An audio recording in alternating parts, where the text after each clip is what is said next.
Hey guys, welcome back to the Heart of Home. We are not in the garden, as you can see. We're actually in the kitchen. I didn't plan on recording this. However, I know that there's going to be quite a few people who are wondering about how I'm doing this. Maybe you haven't even thought about doing this. This will just be a quick video of me showing you how I've used all of my vegetable scraps from like the last 6 to 8 months to make a homemade, scrumptious, nutritious broth. Let's address the elephant in the room. If you're new here, we've been in the middle of a 2-year renovation of this house that we purchased 2 years ago. And the kitchen has been the last thing that we've put our focus into because we knew it would take so much energy. So we're in the middle of doing all of this. These are actually our old closet doors. So it works in its progress. I used to have to do all of our cooking in the laundry room with like maybe 2 square feet of space, not even. So this is an upgrade for sure. This roaster is an 18-quart roaster. No, it's not brand new. It's just how we keep it stored safely. You can use an 18, 24, bigger, smaller. Just know that this is like, I don't actually have a recipe for this. I just kind of feel it out kind of thing. So sorry, but not sorry. That's how I do the majority of my cooking. What? That is super cool. I like the color of this because black is my favorite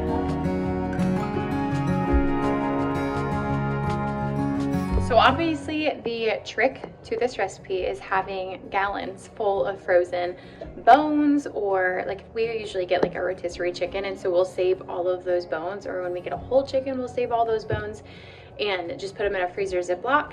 And then we keep all of the scraps for our vegetables. If our dogs have a snack and the worm farm is fed, then we'll have ample amounts of vegetables that we just throw into garbage bag or into freezer gallon bags.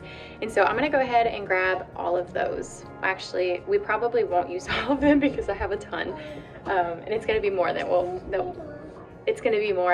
will fit in here. Banana. Ring, ring, ring, ring. Ring, ring. Hello, banana phone. Hello, Mom. What are you doing? We are making broth. Yeah. No, broth is so good for you.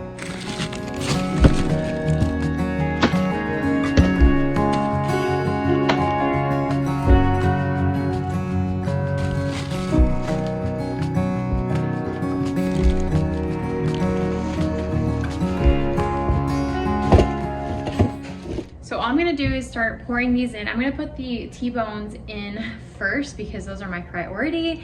You don't necessarily need to have any meat bones. You can do chicken, you can do hog, you can do beef. It's just gonna add more collagen and flavor, obviously. Some people, when they do this, will buy like an entire roast and then low cook this, because we're gonna do this for about 48 hours. They will cook it on low, so right around 180 to 200 degrees Fahrenheit, so right at that simmering level. Personally, I have never bought a roast just to do this, but just know that if you want more of that meaty flavor as opposed to like a vegetable stock, you can do that too. I am all about using what you can get your hands on for free. So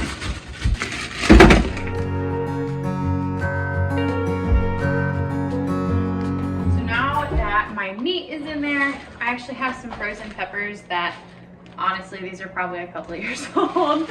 I've been using them now and then whenever I'm making like soups or stocks or whatever.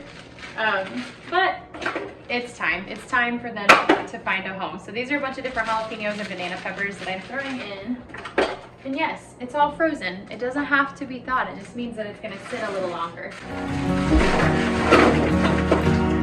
Mercy, I've got too many of these bags. They're not gonna fit.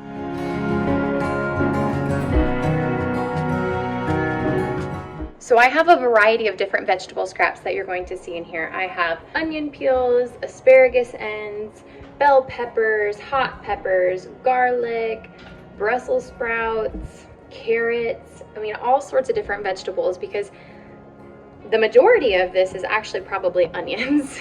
We use a lot of onions in the meals that I prepare, and so much of the onion is wasted because you cut the ends off, you peel it, you take that extra layer off, depending on if there's a bad area or not.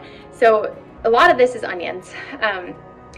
So I don't have any specific ratio of, 2 onions, 4 stalks of celery, T-bone steak. Like I don't have that. Basically, this is going to cook down for the next 24 hours. I'm gonna come back and check it, add liquid if I need to, because I'm only gonna fill it up halfway right now. It's frozen, so when it thaws, it's gonna add more liquid. I will flavor it as I need to. Right now, especially with the T-bone steaks, I don't know how much salt is gonna be necessary, and it's not necessary to put it in right at the beginning. Sure, it would help. It's gonna help meld those flavors together sooner, but it's absolutely not necessary. So don't feel like you have to do that right at the beginning. You can flavor this as you like as soon as it starts to meld together, as long as it is anywhere between 180 to 200 degrees, which is right around that simmering point. You're fine. You don't have to worry about this sitting at room temperature, because it's not room temperature. It's not going to burn. It's not going to scald because you have it, going for so long. I'm going to do mine for 24 hours and then check to see where the water level is. And then at 48 hours, I will check it again for the flavor, add salt or any other spices if I think it needs something.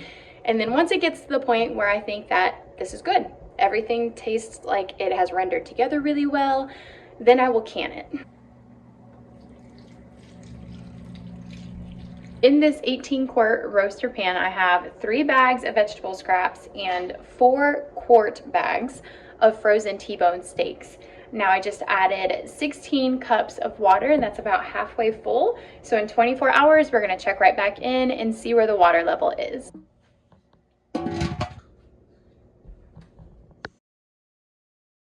Good morning, everybody. It has been about 18 hours since the first part of this video.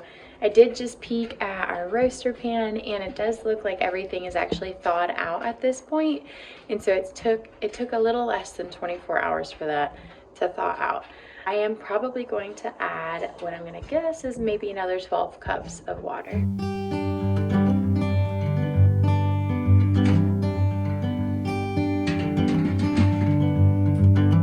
So I did end up adding 16 cups of water, not just 12. And you can see it's not necessarily right up to the brim, but it's got a good ½ inch from the top of this roaster. I did end up just scattering some salt across the top. It probably ended up being like 1/8 of a cup of salt. And I will taste it again probably this evening when it's been closer to like 28-ish hours roasting, and we'll check back in then. Good morning, y'all. We are on, let's see, day 3 of this broth going. We're actually right over 3 days because I started it in the evening, I think of Tuesday.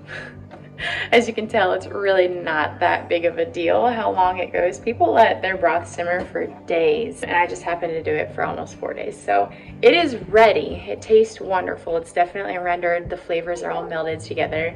I just put a bunch of quart-size jars in the stock pot over there to sanitize, and then once those are sanitized, I'm gonna go ahead and strain.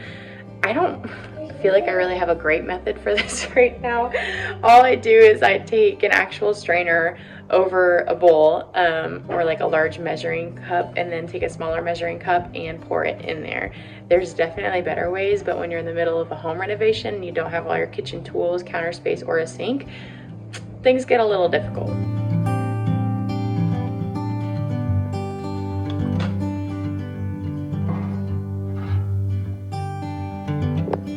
Okay guys, I had them in the water boiling for much longer than they should have. I'm not going to tell you how to pressure can these because I'm a rebel canner and I don't.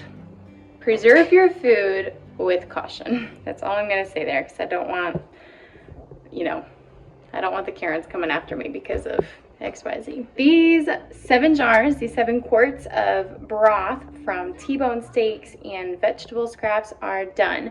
I haven't mentioned this yet, I did end up adding 24 more cups of water to the broth, or to the scraps that were already in here, as well as 2 more gallons of frozen vegetable scraps. And I am gonna go for round 2. So I've already topped it off with salt everywhere, probably close to 1/4 of a cup of salt. And then I'll taste it again here in the next 24 hours to test if it needs more water for 1, but also more salt for 2. I didn't add any extra bones. I didn't take anything out. I literally just added more vegetables and more water. We are gonna go for a second round of broth with all of the stuff that's in here. So yes, you can do it twice, do it 3 times if you want. Just know that the more that you just add water to the scraps that are in there, the more diluted it's essentially gonna be, but it's still gonna be 100 It's still going to be 1,000 times more nutritious than the broth that you can buy in packages at the store. This is your last reminder. If you're throwing your vegetable scraps away, or if you find yourself just feeding them to your compost or to your chickens all the time, keep a couple gallons of frozen bags of vegetables and throw them in a stock pot, throw them in a roaster, throw them into something and boil that stuff up and make a broth with it, because you will not regret it. This stuff is so good. It's perfect for in the winter, especially when someone like myself who gets colds and laryngitis so often and bronchial gunk, this broth does wonders. It is amazing. Give it a try. Let me know if you've done this in the comments below. Let me know if I've encouraged you and you feel motivated to try this now. But until then, I will catch you guys on the next video. See ya.